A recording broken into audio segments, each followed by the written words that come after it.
Good evening student. आज की class में हम बहुभुज के बारे में पढ़ने जा रहे हैं। बहुभुज क्या होता है? पॉलीगन्स, जिसको इंग्लिश में बोलते हैं बहुभुज। बहुभुज बनेगा कब, इसको देखेंगे। पहले बहुभुज होता क्या है, बन कैसे रहा है, कब कब बनता है।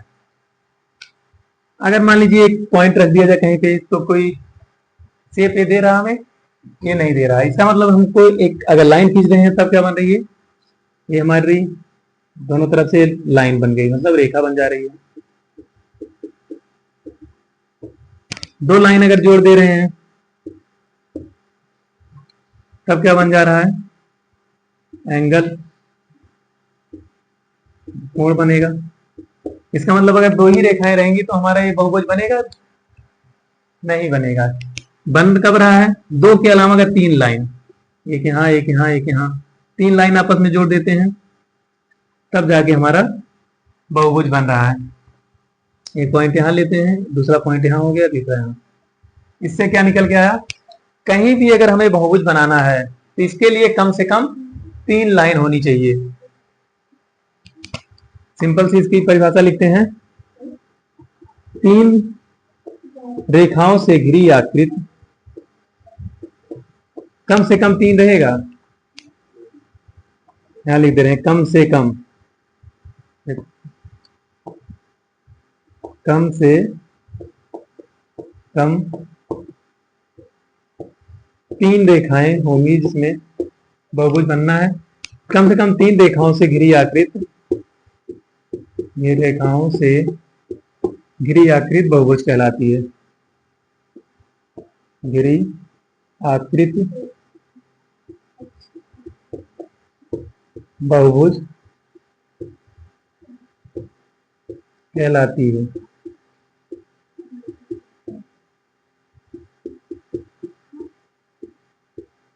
कम से कम दिया गया, इसका मतलब इससे ज्यादा भी हो सकता है।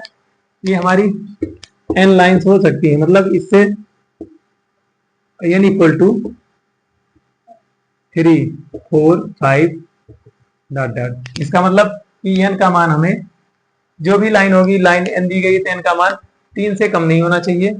इससे अधिक कुछ भी हो सकता है। अगर चार रेखाएं मिला लें ये हमारा क्या बनेगा, चतुर्भुज बनेगा। पांच रेखा अगर मिला देते हैं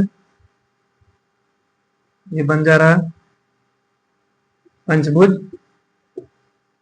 इस प्रकार से जितनी रेखाएं बनाएंगे उसी के अकॉर्डिंग हमें आकृति अगली वाली मिलती चली जाएगी।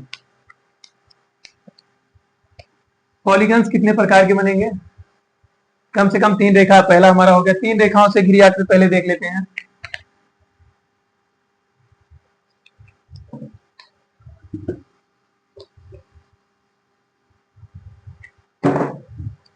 कम से कम तीन था, इसका मतलब सबसे पहला जो बनेगा शेप कौन सा बनेगा, तीन रेखाओं से घिरी आकृति, रेखाओं से घिरी आकृति।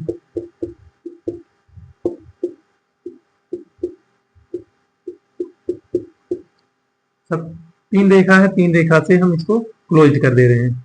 ए मान ले रहे हैं इसको बी मान रहे हैं, इसको सी। तीन रेखाओं से घिरी आकृति हमारी क्या बन के निकल के आई, त्रिभुज। तीन रेखाओं से घिरी आकृति त्रिभुज कहलाती है, त्रिभुज कहलाती है। त्रिभुज में क्या होगा, तीन रेखाएं होंगे, तीन कोण भी हो जाएगा। दूसरे नंबर का पॉलीगन जो निकल के आएगा हमारा क्या आएगा, चार रेखा अगर मान लीजिए हम ले लेते हैं, चार रेखा निकल के अगर आ गई, ए बी सी डी, यहाँ पे चार रेखाएं हैं, चारों एक दूसरे से क्लोज्ड हैं। चार रेखाओं से घिरी आकृति चतुर्भुज कहलाती है। चार रेखाओं से घिरी आकृति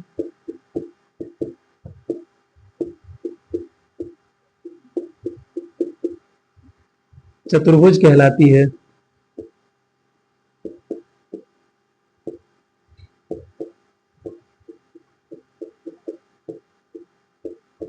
इसी प्रकार तीसरा जो बन के हमारा आएगा, चार रेखा के बाद पांच रेखाएं आएंगी, छह रेखाएं, सात रेखाएं, पंचभुज, षष्ठभुज, सप्तभुज, अष्टभुज, और आगे बढ़ता चला जाएगा। तो हमें इसमें पढ़ना क्या है, पॉलीगन्स के बारे में। पहले इसका इंट्रोडक्शन देखते हैं। सिर्फ कम से कम 3 रेखाएं होनी चाहिए और मैक्सिमम कुछ भी हो सकता है। इसके बाद क्या होगा, पहली आकृति जो हमें बन के तैयार हो रही है वो त्रिभुज कहलाएगी, दूसरी आकृति चतुर्भुज, तीसरी जो बनेगी पंचभुज, चौथी षष्ठभुज। इस प्रकार से और भी आकृति हमारी बनेंगी। अब देखना है कि पॉलीगन कितने टाइप्स के बन रहे हैं।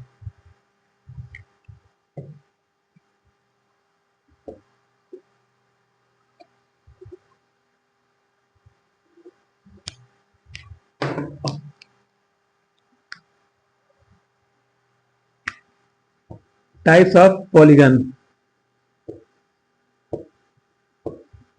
पॉलीगन्स, बहुभुज के प्रकार।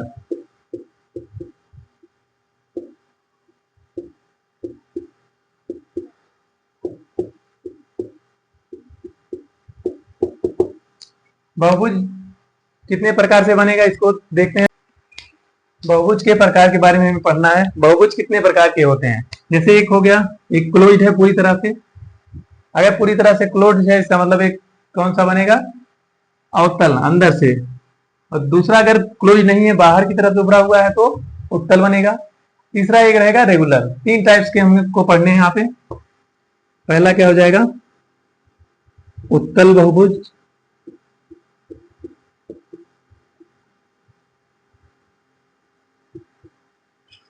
दूसरा है अवतल बहुभुज,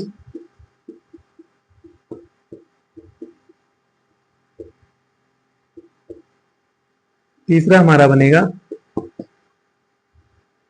रेगुलर, मतलब नियमित, जिसको बोलते हैं नियमित बहुभुज। उत्तल हो जाएगा कॉन्वेक्स, कॉन्वेक्स पॉलीगन।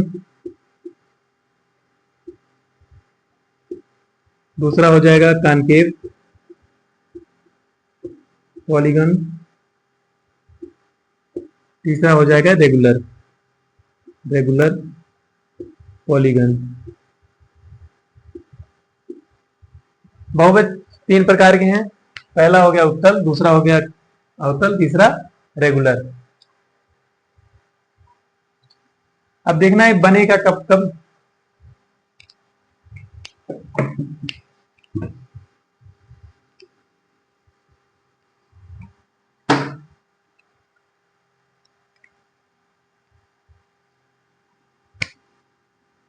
पहला देखते हैं उत्तल बहुभुज। उत्तल बहुभुज मतलब कॉन्वेक्स कब कब बनता है। उत्तल बहुभुज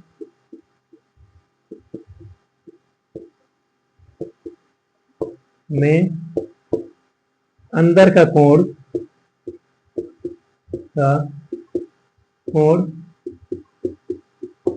180 डिग्री से कम होता है।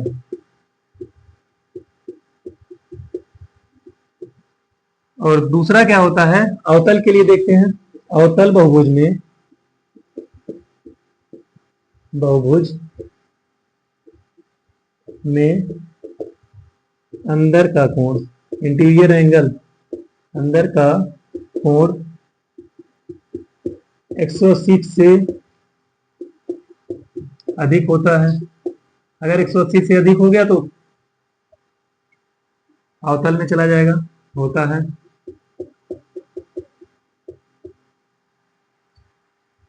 और रेगुलर के लिए, नियमित बहुभुज के लिए सभी कोण नियमित बहुभुज में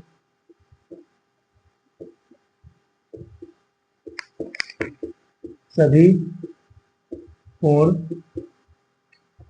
बराबर होते हैं।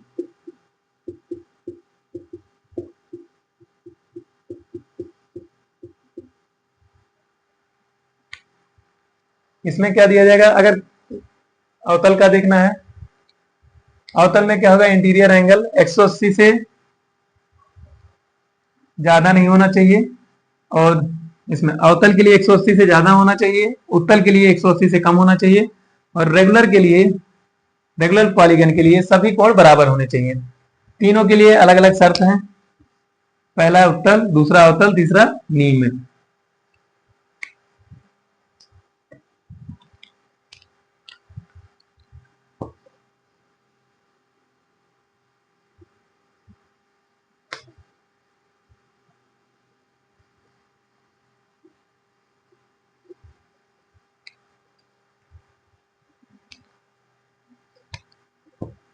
इसके बाद देखते हैं नियमित पॉलीगन्स को। नियमित बहुपद, बहुभुज से ये हो जाएगा नियमित बहुभुज। Regular polygon. रेगुलर पॉलीगन पहला देखते हैं। सबसे पहला क्या होता है हमारा? त्रिभुज का होता है तीनों साइड बराबर। अगर त्रिभुज दिया गया है तो ए बी सी। त्रिभुज में तीनों कोणों का योग होता है angle A plus angle B plus angle C. तीनों कोणों का योग हमारा होता है 180। अब इसमें रेगुलर पॉलीगन शर्त के अनुसार सभी कोण बराबर होने चाहिए। इसको हम मान ले रहे हैं x डिग्री, इसको भी x, इसको भी x। अगर इसमें x मान लें तीनों को तो क्या हो जाएगा x plus x plus x। तीनों कोणों का ये सम करते हैं तो 180 आता है। 180 आने की वजह से हमको सम करने के बाद 180 लाना है। 180 डिग्री हो गया। 3x degree equal to 180। 180 degree x degree equal to हो जाएगा 180 बाई 3। 180 में 3 से डिवाइड करेंगे, x का मान आ जाएगा 60 डिग्री। एक कोण हमारा कितना निकल के आया? 60 डिग्री। अगर हम इसको बढ़ा लेते हैं, इंटीरियर एंगल मतलब अंतःकोण दिया है नियमित बहुभुज का अंतःकोण ये निकल गया। अंतःकोण आ गया ये 60 डिग्री का। अगर सभी कोण बराबर हो गए तो हमारा रेगुलर पॉलीगन मतलब नियमित बहुभुज कहलाएगा। और क्या होता है अगर अंतःकोण और बहिष्कोण ये y डिग्री, अंतःकोण और बहिष्कोण दोनों को देखते हैं तो दोनों का योग हमारा 180 डिग्री आता है। अगर ये ए से लेके बी तक, इस लाइन को आगे हम बढ़ाते हैं, एक सीधी लाइन बनेगी। सीधी लाइन अगर बन रही तो इसका मतलब ये द्विरेखीय कोण बनाएगा। द्विरेखीय कोण हमारा होता है 180 डिग्री का। तो इस अगली शर्त हमारी निकल के आ गई अंतःकोण प्लस बाह्य कोण। अंतःकोण और बाह्य कोण मिला के 180 होता है। अंतःकोण अगर 60 डिग्री निकला है तो बाह्य कोण कितना हो जाएगा?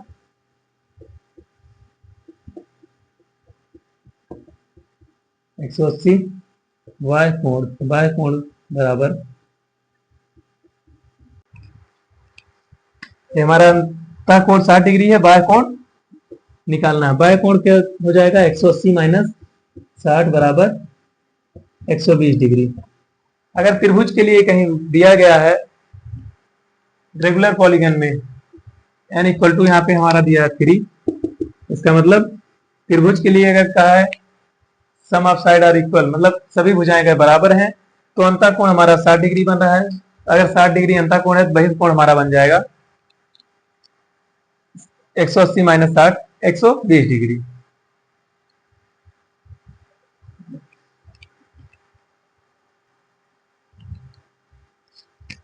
देखते हैं बहुपद में अंतःकोणों का योग होता कितना है। सभी के लिए एक ही फार्मूले पे चलते हैं। बहुभुज के सभी अंतःकोणों का योग, अंतःकोणों का योग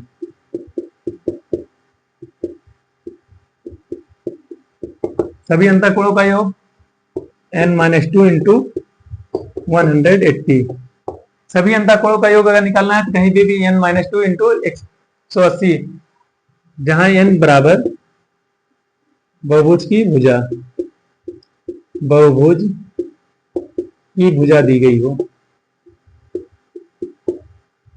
अब पहला क्या हम ट्रायंगल के लिए निकालते हैं इसी फार्मूले से, देखते हैं फार्मूला हमारा सही है या नहीं सही आ रहा है। हमें पता है कि त्रिभुज के सभी अंतःकोणों का योग 180 डिग्री होता है। इस फार्मूले पे हम रख के उसको निकालते हैं। त्रिभुज के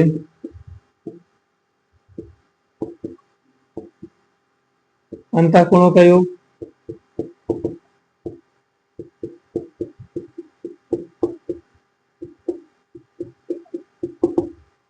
n-2 करते हैं इंटू 180। n का मान अगर त्रिभुज दिया है तो n बराबर हमारा 3 होगा। n बराबर यहाँ पे 3 रखते हैं, 3 - 2 इंटू 180, मतलब 3 - 2 गुणे 180। अब क्या करेंगे, इसको घटा देंगे, 1 इंटू 180, ये आ गया हमारा 180 डिग्री। जैसा कि हमें पहले पता था कि त्रिभुज के सभी अंतःकोणों का योग 180 डिग्री होता है। अगर हम इस फार्मूला से रख के निकाल रहे हैं तब भी हमारा 180 डिग्री आ रहा है। और अगला क्या देख ले रहे हैं, चतुर्भुज के लिए भी चेक कर लेते हैं। चतुर्भुज के लिए के सभी अंतःकोणों का योग निकाल देते हैं, सभी अंतःकोणों का योग, कोणों का योग। चतुर्भुज में हमारी 4 भुजाएं होती हैं, इसका मतलब n की जगह पे कितना रखना है, n की जगह पे 4 रखना है इंटू 180। यहाँ n बराबर 4 रख दिए हैं, 4 - 2 हो जाएगा, 4 - 2 2 हो गया, 180 हो गया। 180 को 2 से गुणा करेंगे तो आ जाएगा 360 डिग्री। अभी हमारा निकल गया चतुर्भुज।